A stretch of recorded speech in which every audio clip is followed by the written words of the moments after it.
Well, good morning, kids. Yeah, I know, I haven't been around much, but I've been doing good work, I promise. Yes, I'm currently on my way to work, but, you know, these days, it's so rare for me to have a moment to myself to even be able to make a video, let alone upload it and all of that other shit. Don't even get me started on the research. But I wanted to let you guys know that part of the reason why I'm so damn busy these days is because I'm researching and trying to understand some things to do a podcast. Yes, that's right. Mama is looking into doing a podcast, and the way that this podcast is going to be done is going to be very, very different from almost any true crime podcast that you've ever known.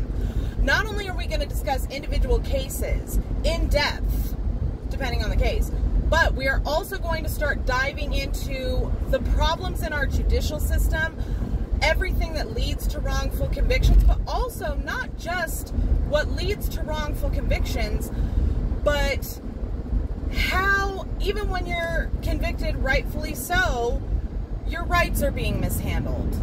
All of the things. Because listen, at the end of the day, it comes down to this.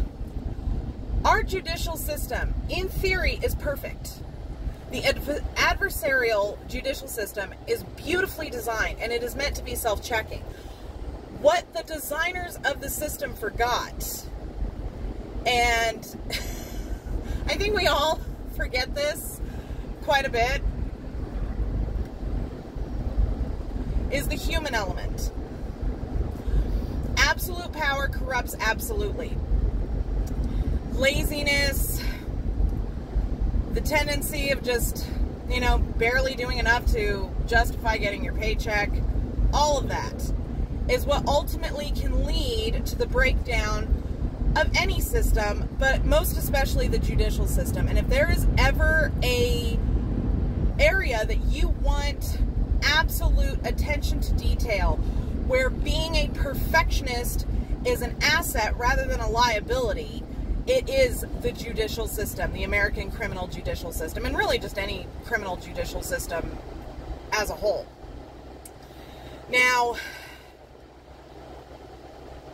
I have spent the last year and a half, prior to my current position, working in civil law, if you can fucking believe it. Working in civil law. I was working in medical malpractice, and you want to talk about some shit. Oh my God. This is legal fucking murder, guys. I'm telling you. Because for whatever reason, when a doctor does it, it's perfectly fine.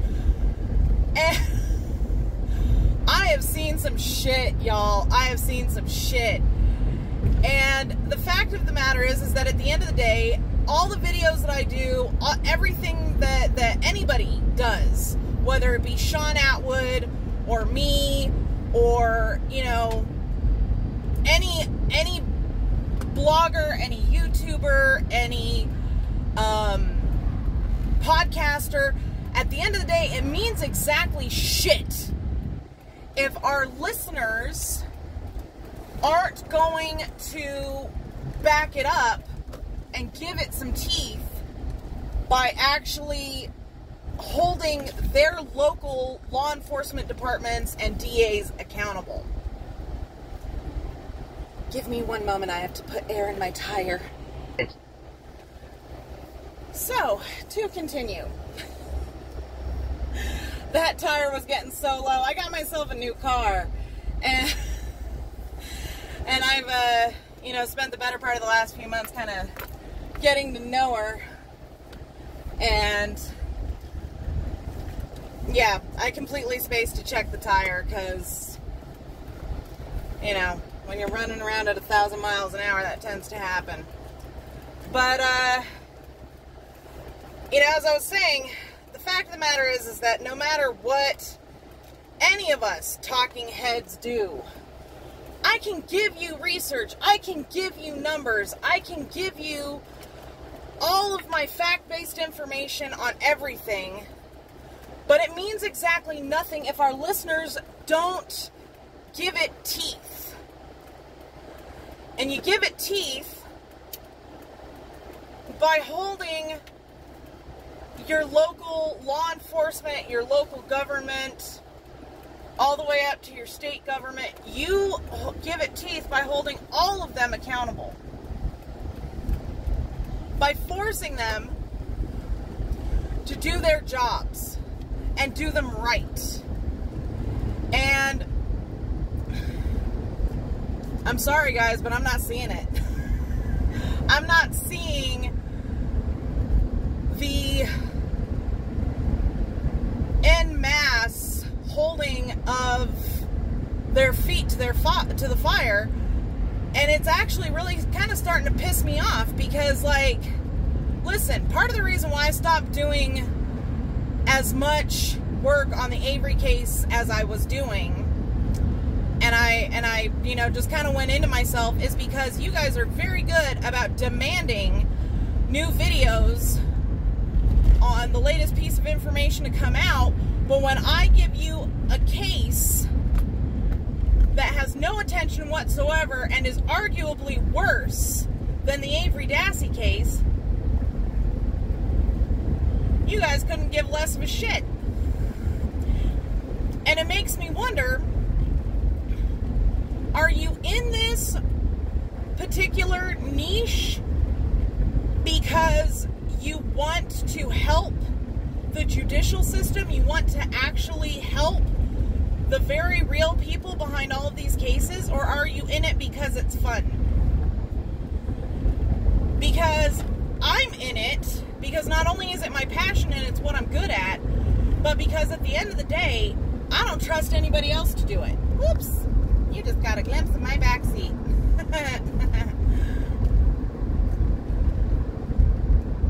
I'm in this because I don't trust anybody else to do it. Okay? And for a long time there, it felt like I was just screaming into the void, if I'm honest. Yes, I'm going to have to keep adjusting this. Don't ask. It just felt like I was screaming into the void because no matter what I brought to you guys, if it wasn't on the Avery Dassey case, you didn't give a shit. You didn't care.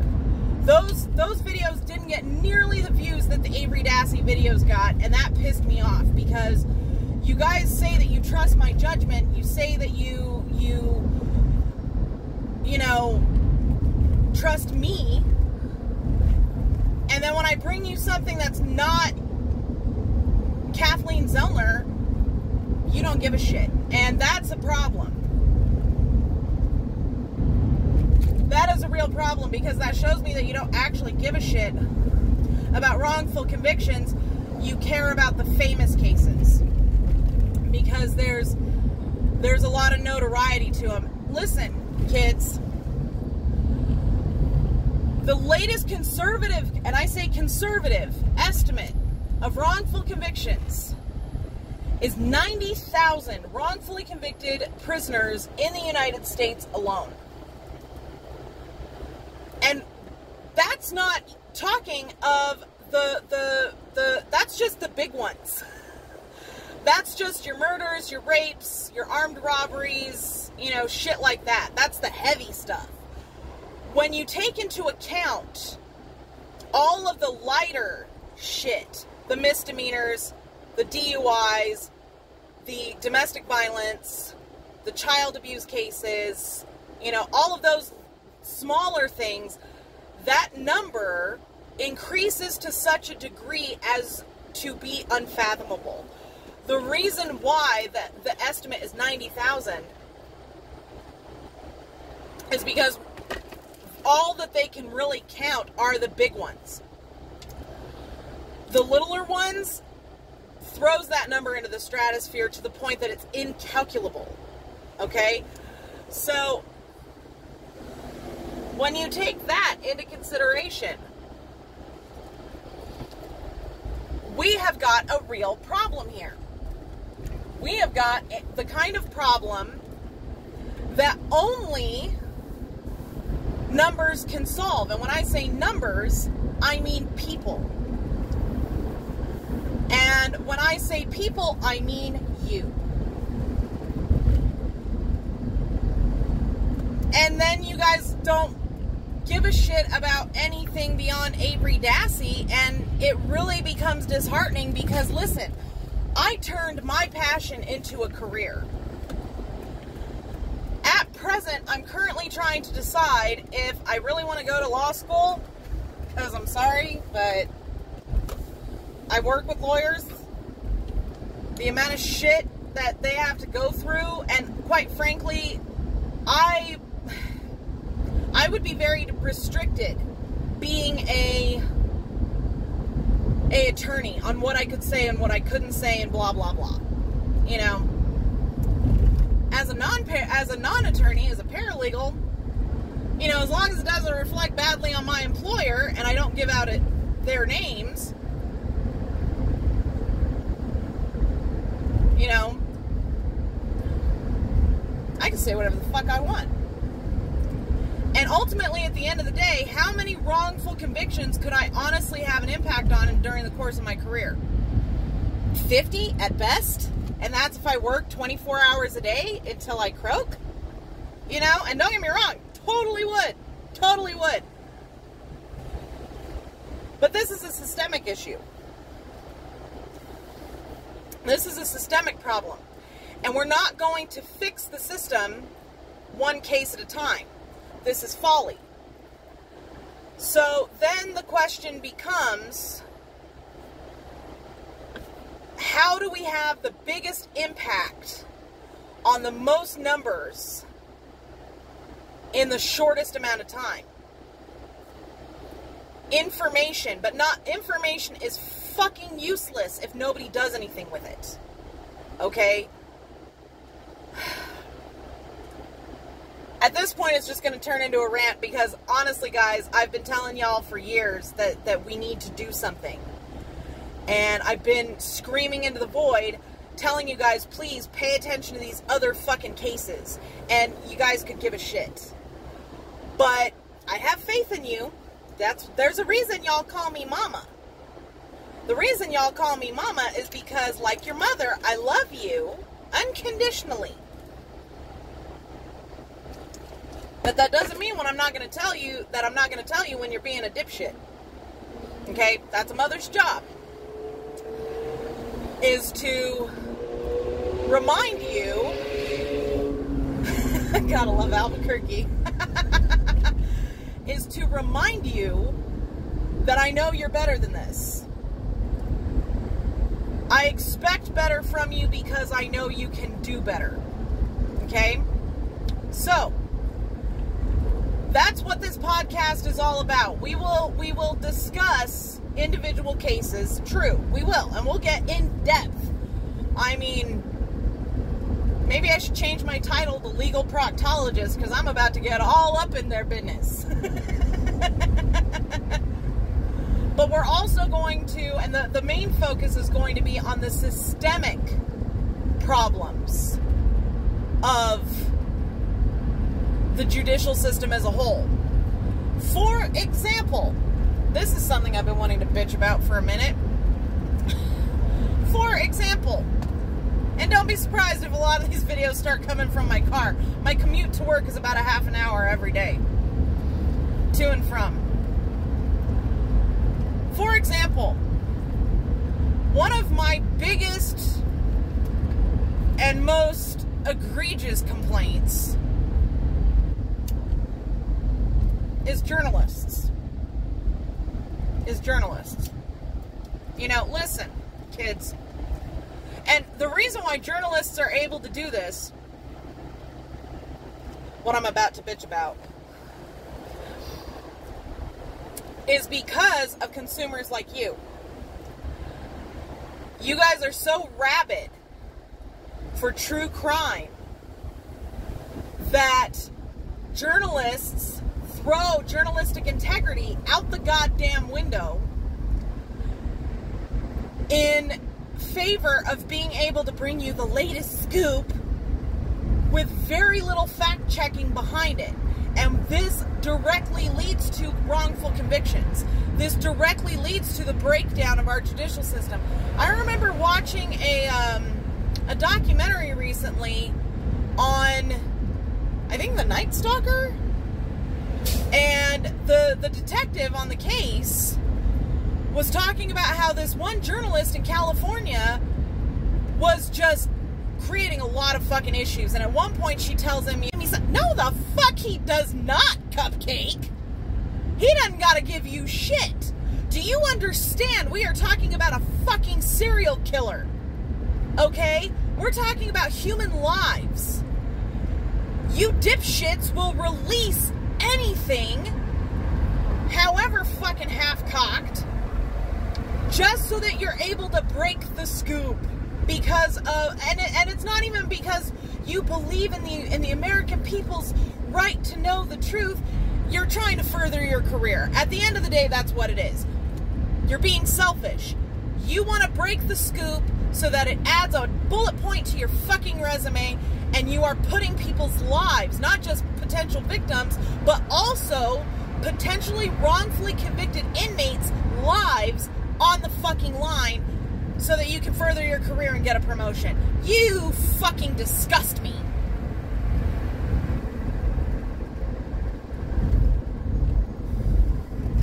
Journalists are one of the main causes of wrongful convictions, and the reason why they are one of the main causes of wrongful convictions is because when something big happens, they are all over it, and it's true because of the public. The public is very fucking interested in this shit. I don't fault you for that. But because they're so rabid for it, they're putting out misinformation, poisoning potential jury pools, and on top of that, they are adding, they're feeding it. They're feeding this frenzy, this information. Hold on, let me readjust my fucking camera. It's on a magnet. They're feeding this feeding frenzy. They're throwing chum to the sharks of the American public and putting pressure on law enforcement to do something. If I've told y'all once, I've said it a million times. I know this is not my best angle. But hey, what do you want? If I've said it once, I've said it a million fucking times. You either want it right or you want it fast. You can't have both. Especially in criminal investigation. You put pressure on the cops, you put too much pressure on the cops, and they start to fuck up. Let me explain. Let me give you an analogy in the form of an anecdote. My mother was a raging fucking cunt. Okay? On so many levels. On so many levels. She was more concerned about her convenience and her own spoiled bratness than in actually being maternal to her children. Okay? So much so that my sister developed this habit as a child, young child, 7-ish, of spilling her milk at dinner. Because she spilled her milk every fucking day, every meal. And of course, here would come Mom ranting and raving. Why do you always do this? You can't be more careful. That my sister would sit down to dinner, and immediately she'd start shaking, she'd get nervous, she'd freak out, because she knew that she was going to spill her milk, and that she'd have to fucking hear it. She could already hear it, and Mom wasn't even talking yet. Alright? What the fuck do I have on my nail? Anyway. And then one day, we're at my uncle's house, and my uncle serves us dinner, and my mom pours the milk, and of course my sister spills the milk because, it becomes a self-fulfilling prophecy to spill her milk. And, my mom goes to rage out like she did, And instead of freaking out, my uncle just tells my sister, it's not a big deal. Check it out. And he fucking cleaned up the milk. And he poured her another glass. And this time he only filled it half full. Because for whatever reason, my mother would always give us full glasses of milk. And it was like a light bulb went off for my mom. Like, oh shit. I set her up for failure. I set her up to fuck up because I was giving this child a full glass of milk. And, you know, and the way my uncle handled it, for the rest of the meal, my sister didn't spill any milk at all. And from then on, my mom only gave kids a half cup, a half of a juice glass of a beverage. And this is what I'm telling you. The journalists in this scenario are my mom and the investigation is the milk, and my sister is the cops. You cannot put that much fucking pressure on anybody and expect things to turn out right. It doesn't happen. Now, are there times when you have to put pressure on law enforcement? Abso-fucking-lutely. There are 1,000,001 unsolved cases in this country. Missing people, missing children, murders, rapes. Where the cops just didn't do their fucking job. That's when you put the pressure on them. Not at the beginning of the fucking investigation. when they're trying to figure this shit out, you know. Another good analogy is one time my oldest son, he was about 6 or 7, you know, and my mom was you know, because she was my child care, and so they're at her house while she's watching them, and she's, you know, having them clean up their mess, and she's issuing orders like she did, you know, pick that up and put that over there and do this and do that. And finally my son just, like, he got overstimulated and he tells her, Grandma, you're confusing me. And she had never thought of it like that. Y'all are confusing them. You're muddling them. You're overstimulating them. You have got to approach this from the side of psychology. Okay? Y'all gotta fucking stop with this shit. Como chinga?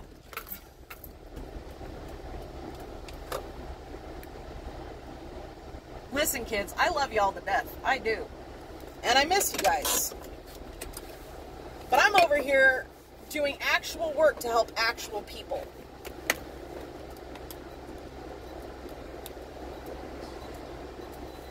I put my money where my mouth is. Have you? Every time you consume a half-cocked theory in the media, every time you watch some half-assed YouTuber, you know exactly who the fuck I'm talking about. Every time y'all just accept conspiracy theories,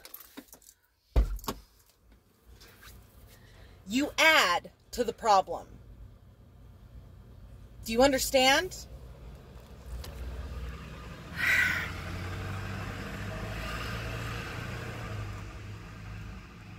At the end of the day, it is all of our responsibility.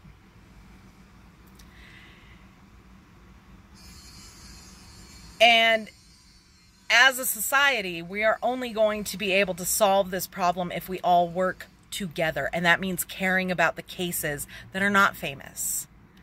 That means holding your officials accountable at the ballot box, in everyday life, writing letters to your congressman, writing letters to your DA's office, voting, not consuming half-cocked media. Critical thinking is the only way that we as a society are going to move forward on every issue, not just in the criminal justice system, in every issue. But this is what I'm talking about, is the criminal justice system itself. Okay? Y'all need to do better. And we're going to do better together. Because Mama's here. I haven't gone anywhere. I've just been busy putting my money where my mouth is. I have integrity. And I know you do too. So get ready. Because the Truth Hurts podcast is coming your way. Thank you all very much for watching. Don't forget to subscribe to me here on YouTube. Don't forget to follow me on Twitter, Mama Phoenix 6. And if you boogie on over to TikTok, you can find me at Mama Phoenix herself. I love you all.